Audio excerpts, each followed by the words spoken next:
Halo, apa kabar? Kembali lagi bersama saya Hadi. Saya seorang evangelis. Saya seorang penginjil yang Tuhan percayakan untuk menjangkau jiwa-jiwa.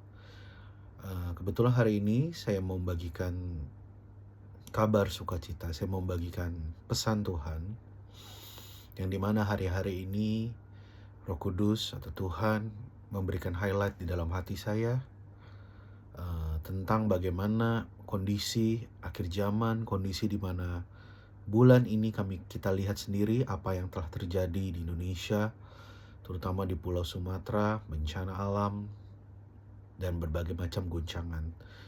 Tapi tahu nggak saudara, seperti yang saudara lihat di sosial media, banyak sekali kabar di mana para peramal, para ahli nujum, para orang-orang pintar seperti yang kita sebut, mereka meramalkan hal-hal yang buruk yang terjadi, gempa bumi, banjir, longsor, dan semuanya. Tapi tahukah saudara bahwa otoritas kedaulatan Tuhan itu jauh melebihi apa yang saudara bisa pikirkan. Mungkin gak berlama-lama lagi saya mau bahas apa yang dikatakan firman Tuhan tentang kuasa dan otoritas Tuhan itu jauh melebihi apa yang peramal itu bisa ramalkan. Mari kita lihat hari ini firman Tuhan, apa yang dikatakan dalam Ulangan 18 ayat 10 sampai 12. Saya akan baca untuk bapak-bapak, ibu-ibu, saudara-saudara yang terkasih. Firman Tuhan katakan bahwa di antaramu janganlah didapati seorang pun yang mempersembahkan anaknya laki-laki atau anaknya perempuan sebagai korban dalam api, ataupun seorang yang menjadi petenung, seorang peramal, seorang penelaah, seorang penyihir, seorang pemantra, ataupun seorang yang bertanya kepada arwah atau kepada roh peramal, atau yang meminta petunjuk kepada orang-orang mati. Kenapa? Kita baca ayat selanjutnya. Sebab seperti orang yang melakukan hal-hal ini adalah kekejian bagi Tuhan. Dan karena kekejian inilah Tuhan Allahmu menghalau mereka di hadapanmu. Tetapi seorang nabi yang terlalu berani untuk mengucapkan demi namaku perkataan yang tidak kuperintahkan untuk dikatakan olehnya, atau yang berkata demi nama Allah lain atau nabi, itu harus mati. Seperti yang kita ketahui dalam perjanjian lama, jawatan seorang nabi itu bukan jawatan yang sepele. Di perjanjian lama, Alkitab menuliskan seorang jawatan nabi, dia harus ditunjuk oleh Allah, mendapatkan wahyu Tuhan. Seperti Nabi Musa, dia ditunjuk Tuhan untuk memimpin bangsa Israel. Dan kenapa dalam kitab Ulangan ini dikatakan Tuhan benci dengan seseorang yang mempercayai Allah lain? Tuhan itu Allah yang pencemburu. Bahkan Tuhan katakan dalam Imamat 19 ayat 26, janganlah kamu makan segala sesuatu yang darahnya masih ada. Janganlah kamu melakukan tenung. Tuhan mengecam bahwa jangan engkau melakukan tenung. Janganlah kamu melakukan telaah atau ramalan. Janganlah kamu ayat 31, Imamat 19 ayat 31 dikatakan, janganlah kamu berpaling kepada arwah atau kepada roh-roh peramal. Janganlah kamu mencari mereka, dan dengan demikian itu menjadi najis. Akulah Tuhan Allahmu. Saya ambil contoh di dalam perjanjian lama, bapak-bapak, ibu-ibu, saudara-saudara yang terkasih. Kita lihat 1 Tawarik 10 ayat 13 dan 14. Raja Saul, konsekuensi apa yang dia terima ketika dia mendahului Nabi Samuel? Ketika dia mengambil bagian daripada Nabi Samuel. Saat itu Nabi Samuel suruh Raja Saul untuk menunggu. Tetapi karena ketidaksabaran Raja Saul, dia mengambil alih tugas Nabi Samuel. Dia pergi dan dia bertemu dengan rombongan para nabi. Saat itu roh Allah memenuhi Raja Saul, sampai dia pun tidak sadar dia bisa bernubuat. Tapi mungkin di mata orang dunia saat hari-hari ini, banyak sekali orang mencari kuasa supernatural. Banyak orang mencari, aku ingin jadi orang hebat, aku ingin terbuka indera keenam. Tapi segala macam cara mereka ambil. Mereka pergi ke peramal, mereka pergi ke Gunung Kawi, mereka mencari ilah-ilah lain. Apa yang terjadi pada Raja Saul? Dia hatinya yang awalnya murni di hadapan Tuhan, Tapi ketika dia mencari ilah-ilah lain, yang terjadi adalah Raja Saul diliputi dengan rasa iri, cemburu, amarah. Sampai dia mengejar Raja Daud sampai ke goa. Dan yang terjadi adalah pemerintah Raja Saul tidak bertahan lama. Dia iri dengan Daud. Hidupnya tidak pernah puas. Dia mengambil bagian hak yang tidak seharusnya, yang Tuhan tidak suruh dia ambil. Karena dia mengambil porsi yang seharusnya Tuhan berikan kepada Raja Saul, justru dia ambil porsi Nabi Samuel yang disuruh dia menunggu, tapi dia tidak mau menunggu. Yang terjadi adalah pemerintahannya akhirnya gagal. Dan Tuhan memilih Daud. Kenapa? Karena Daud the man after my heart. Dialah orang yang Tuhan pilih karena hatinya murni, karena hatinya itu mau dibentuk, karena hatinya mau diproses sama Tuhan. Saudara-saudara, apakah hari-hari ini kita seringkali seperti Saul? Kita mencoba mendahului Tuhan dengan pemikiran kita. Kita tidak mau melalui proses. Kita tidak mau, kita mencari jalan pintas. Kita cari orang pintar. Kita cari peramal. Kita cari kartu tarot. Kita dengan segala macam apa yang dunia tawarkan.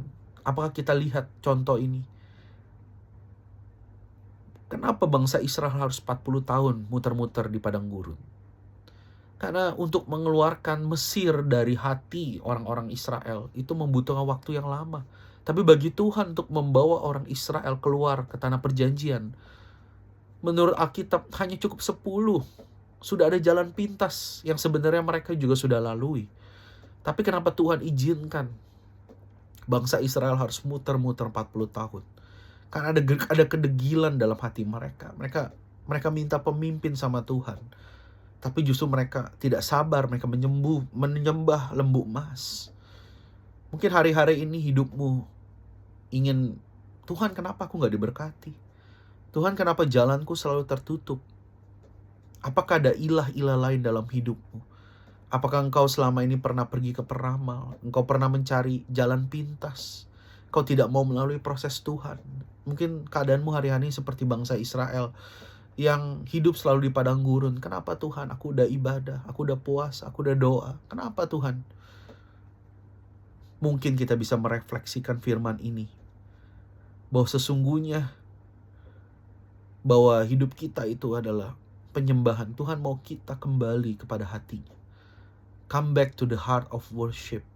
Tuhan mau bentuk kita untuk menjadi penyembah Dia dalam roh dan kebenaran. Dan apabila Tuhan mau proses hidup kita, ada kebenaran yang telah melenceng. Mungkin hari-hari ini kita berpikir bahwa, Tuhan gak apa-apalah. Mungkin saudara-saudara merasa kompromi kecil itu biasa. Hati-hati. Semua dimulai dari yang kecil. Kejahatan-kejahatan kecil. Akar dari segala suatu kejahatan adalah cinta akan uang. Mungkin saudara mencari popularitas, uang, jabatan. Itu tidak salah.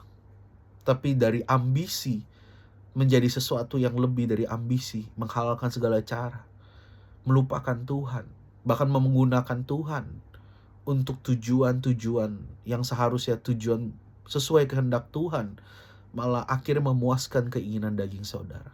Hati-hati. Seperti yang kita lihat dalam Galatia 5 ayat 20. Kata tenung itu dalam bahasa Inggrisnya witchcraft. Atau dalam bahasa Yunani adalah pharmakeia atau farmasi.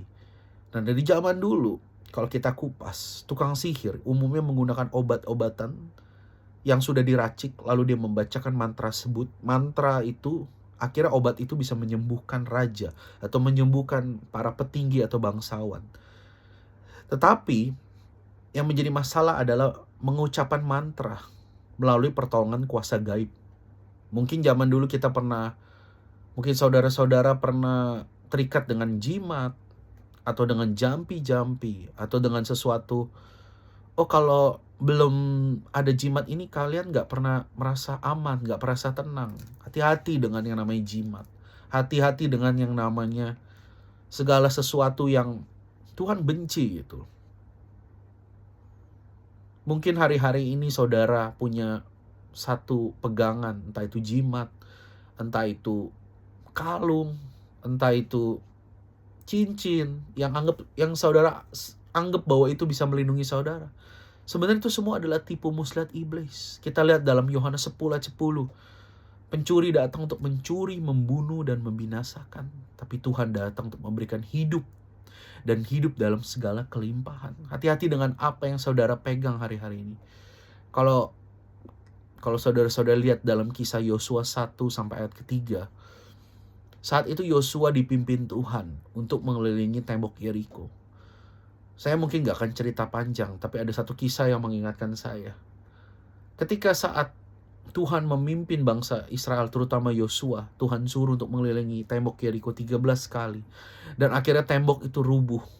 Itu semua karena ketaatan Yosua. Tapi setelah Yosua lewati kisah itu, kalau kita baca dalam kisah Yosua 2, lanjut ke Yosua 3. Saat itu Tuhan bilang jangan pernah ambil barang jarahan itu. Tapi ada satu kisah di mana seorang bawahan yang namanya Akan, dia mengambil semuanya jarahan itu. Sampai barang-barang itu mungkin kita kebilang barang-barang tumpas. Barang yang Tuhan tidak izinkan dalam hidup kita untuk kita ambil. Mungkin saudara-saudara hari-hari ini bekerja iya, tapi mungkin ada barang-barang tumpas yang Anda ambil. Barang apa itu barang-barang tumpas? Sesuatu yang bukan milik, sesuatu yang Tuhan tidak inginkan di dalam hidup Anda. Tetapi mungkin bapak-bapak atau ibu-ibu menyimpan benda itu, dan akhirnya benda itu jadi berhala dalam kehidupan bapak-bapak dan ibu-ibu. Bisa juga itu berupa sesuatu yang Anda nggak bisa lepas, sesuatu pegangan, jimat, atau sesuatu pemberian dari kantor yang mungkin udah berpuluh tahun saudara simpan. Saudara merasa bahwa sayang juga kalau dijual atau apa, tapi saudara pegang sampai saudara merasa bahwa tanpa barang itu saudara kayak nggak akan maksimal dalam bekerja. Itu hati-hati. Apa yang terjadi pada Akan? Kalau kita baca dalam kisah selanjutnya bahwa Tuhan menyuruh Yosua untuk mengecek adakah di dalam barisan tentaranya yang melakukan dosa itu. Dan akhirnya Akan itu mengakui bahwa dia sudah mengambil barang yang tidak seharusnya Tuhan izinkan ambil. Lalu yang terjadi adalah Akan dan sekeluarganya dia meninggal saat itu juga. Dan kita kalau baca kisah itu, Yosua disuruh saat itu dia nggak menang perang. Karena ada satu tentara dia yang melakukan kesalahan, dosa. Apa itu dosa? Dalam arti terjemahan asli adalah hamartia. Kamu meleset dari apa yang Tuhan suruh. Kamu tidak taat. Dan yang terjadi setelah kekalahan Yosua yang pertama karena Akan ini, yang terjadi adalah setelah ayat berikutnya kalau kita baca, Yosua disuruh masuk ke kota Ai. Dan akhirnya Yosua bisa menaklukkan kota Ai. Kadang-kadang di dalam hidup kita merasa Tuhan gak ada breakthrough. Tuhan gak ada jawaban. Tapi Tuhan mungkin mengizinkan ada akan dalam hidup kita. Bukan Tuhan yang izinkan ya. Maksudnya kita yang mengizinkan iblis punya pijakan di dalam hidup kita. Masih banyak celah-celah di mana iblis bisa masuk. Bisa bicara tentang pornografi. Bisa bicara tentang sesuatu idol dalam kehidupan kita. Yang dimana mungkin kita gak mau lepasan, kita pegang erat-erat. Mungkin sebelumnya Yosua sudah melihat tembok Yeriko itu sudah runtuh. Mungkin Akan juga sudah melihat mujizat Tuhan. Kita udah sering melihat, bahkan mengalami mujizat Tuhan. Kita diselamatkan, kita ditolong Tuhan. Berkali-kali kita ditolong Tuhan. Mungkin untuk bayar uang sekolah. Mungkin untuk belajar, studi.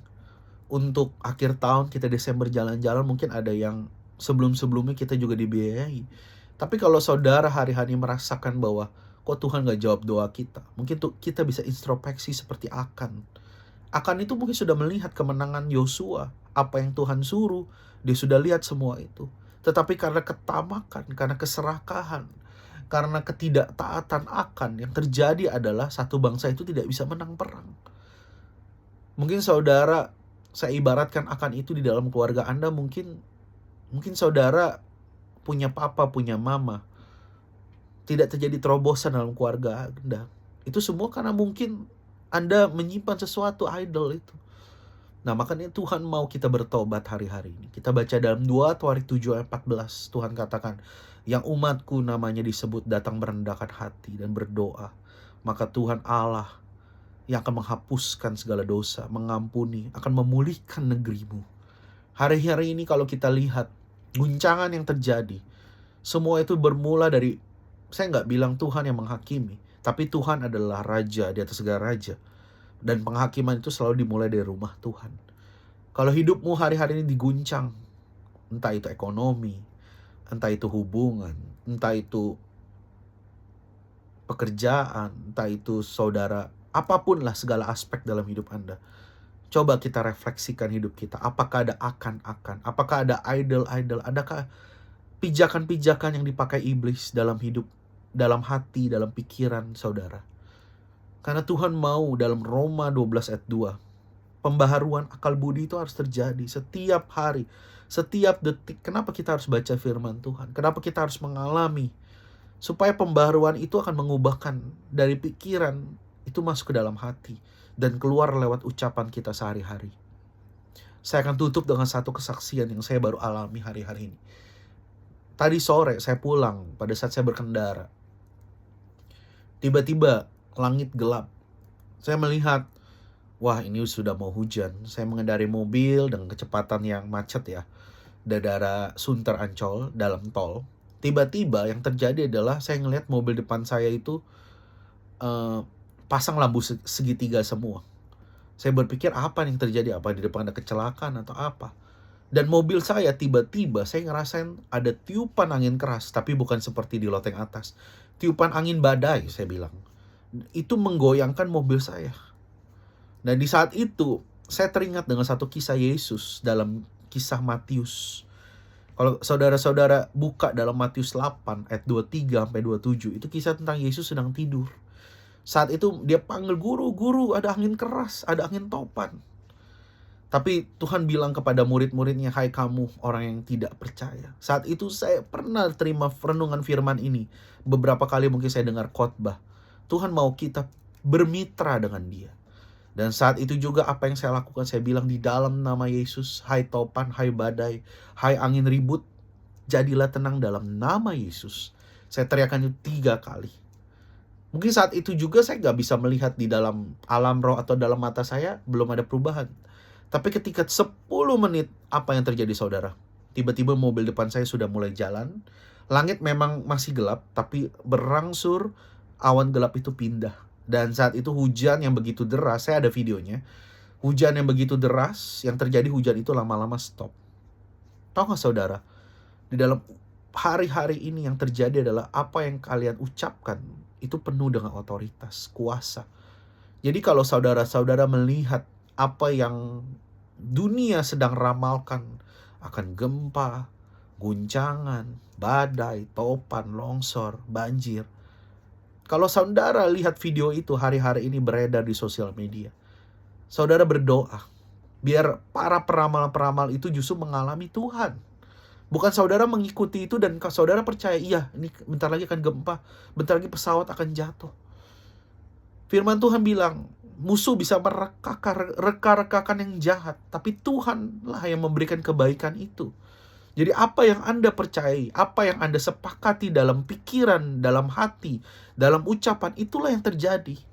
Jadi artinya ketika saudara pergi ke para peramal, kepada para ahli nujum, seperti yang dikatakan dalam kitab Ulangan, kalau saudara percaya dengan apa yang diramalkan, itu Anda akan bersepakat dengan iblis yang menyerupai malaikat terang.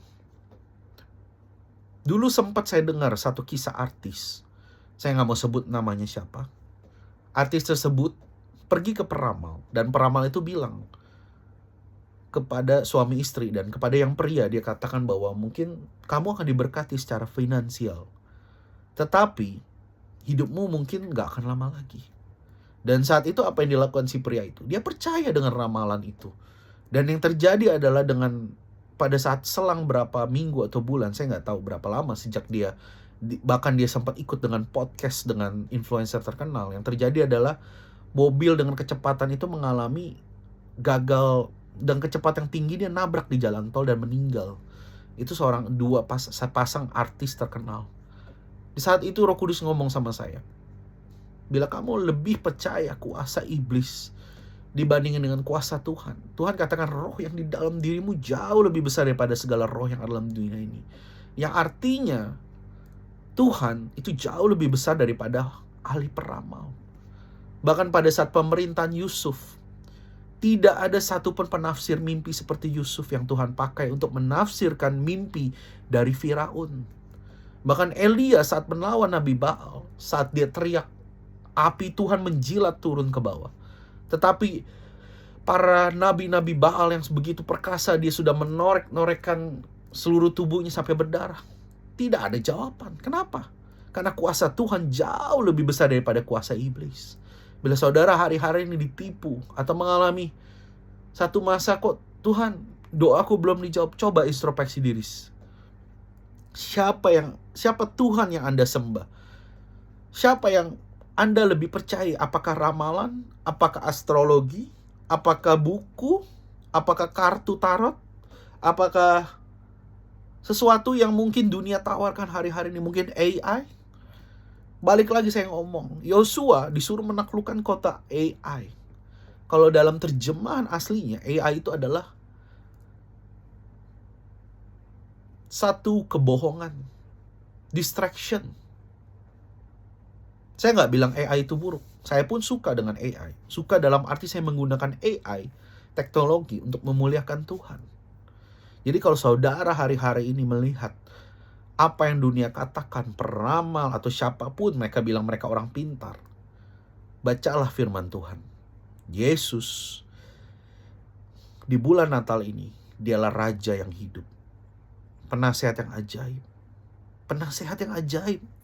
Saudara tidak perlu pergi ke peramal. Cari Yesus, dia penasehat yang ajaib. Raja damai. Hari-hari ini jangan pernah hidup dalam damai yang palsu.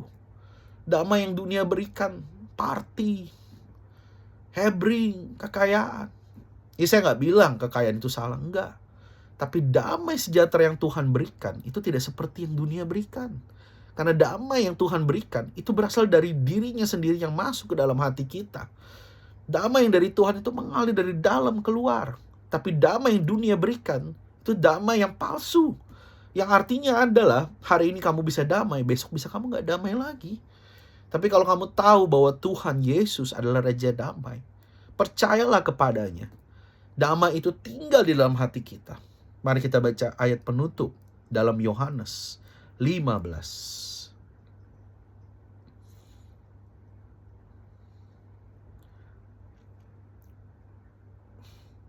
Ini firman yang menjadi rema saya hari-hari ini. Tuhan berkata dalam Yohanes 15.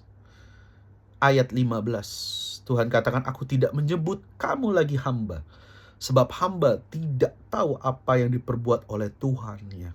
Tetapi aku menyebut kamu sahabat, karena aku telah memberitahukan kepadamu segala sesuatu yang kudengar dari Bapakku. Bukan kamu yang memilih aku, tetapi aku yang memilih kamu. Dan aku telah menetapkan kamu, supaya kamu pergi dan menghasilkan buah. Dan buahmu itu tetap, supaya apa yang kamu minta kepada Bapa dalam namaku, diberikanlah kepadamu. Amin, saudara. Tinggal di dalam Tuhan. Biar izinkan Tuhan tinggal dalam hidupmu. Izinkan firman-Nya bermanifestasi lewat mulutmu, lewat hatimu. Engkau akan melihat mujizat setiap hari. Every day is a miracle. Every day is grace. Semua kasih karunia Tuhan yang bekerja lewat hidupmu. Saya mau berdoa sebelum saya tutup. Bapa, terima kasih untuk hari ini. Kami tahu Kau izinkan setiap proses yang terjadi dalam hidup Bapak-bapak, ibu-ibu yang mendengar. Yesus Tuhan yang baik. Engkaulah miracle work. Engkaulah pembuat mujizat dalam hidup kami. Biarlah setiap saudara-saudara yang terkasih yang mendengar reels ini, kami mau mengizinkan Roh Kudus mengintervensi setiap hati, jiwa, roh, pikiran kami. Seperti Daud berkata, ujilah hati dan pikiranku, apakah ada hal-hal yang tidak berkenan. Kemungkinan ada ilah-ilah palsu, ada ramalan-ramalan, ada kartu tarot, ada segala sesuatu yang iblis coba taruh. Iblis pijak dalam hidup saudara dan ibu. Kami mau minta ampun, kami mau bertobat, kami mau berbalik Tuhan Yesus. Pulihkan, sembuhkan. Bahkan dalam 2 Tawarikh 7:14 Kau berkata, you will heal our land. Engkau akan memulihkan tanah kami, memulihkan keluarga kami, memulihkan generasi kami. Karena Engkau Tuhan Yesus yang telah mati di atas kayu salib. Engkau bangkit di hari yang ketiga. Roh yang sama yang telah membangkitkan Yesus daripada orang mati itu masih bekerja sampai saat ini. Untuk memulihkan, membebaskan yang terbelenggu. Dalam nama Yesus hamba berdoa. Bebaskan Tuhan anak-anak-Mu laki-laki Tuhan yang terikat Tuhan dengan segala idol. Dengan segala roh-roh tenung. Dengan segala roh ramal. Dengan segala roh alinujum. Hamba berdoa biarlah kuasa-kuasa itu dilepaskan dalam nama Yesus. Tidak ada satupun roh-roh yang jauh melebihi daripada roh Tuhan. Karena roh yang Roh Kudus yang berikan roh di dalam diri kami jauh lebih besar dari segala roh yang ada dalam dunia ini. Di dalam nama Yesus kami bukan lagi hamba, tapi kami adalah sahabat. Kami mendengar suara-Mu Tuhan, bersuaralah. Roh Kudus, jamalah orang-orang yang mendengar rekaman ini. Roh Kudus, jamalah, insafkanlah dunia akan dosa, penghakiman dan kebenaran. Kami anak-anak-Mu Bapa siap Tuhan untuk menunggu kedatangan-Mu ya Aba. Karena kami tahu kami adalah mempelai-mempelai Kristus. Biarlah firman Tuhan yang telah dibagikan ini dimanifestasikan. Oh Tuhan, Kau yang bekerja, Roh Kudus. Firman yang keluar tidak akan kembali dengan sia-sia. Terima kasih Tuhan, biarlah damai sejahtera dan sukacita Bapa yang melampaui segala akal itu memerintah atas hati, roh dan pikiran-Mu. Jadilah tenang seperti badai Tuhan yang telah kami hardik. Hamba berdoa biar setiap hati dan pikiran jadilah tenang.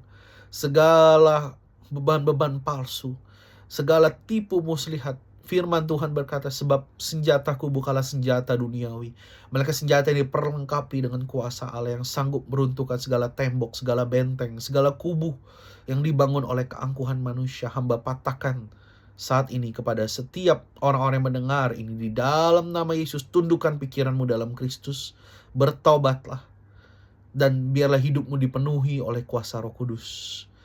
Pakai Tuhan anak-anak-Mu laki-laki dan perempuan mengalami jamahan kasih-Mu, mengalami healing, kesembuhan di dalam fisik jasmani. Yang sakit Kau sembuhkan, yang lemah Kau kuatkan, yang terikat dimerdekakan di dalam nama Yesus. Engkau tidak terbatas kuasa dan kasih-Mu. Limpahkan kasih anugerah-Mu Tuhan, limpahkan anugerah-Mu yang berlimpah atas mereka. Terima kasih Tuhan, di dalam nama Yesus menteraikan doa ini. Haleluya. Amin. Tuhan memberkati. Haleluya.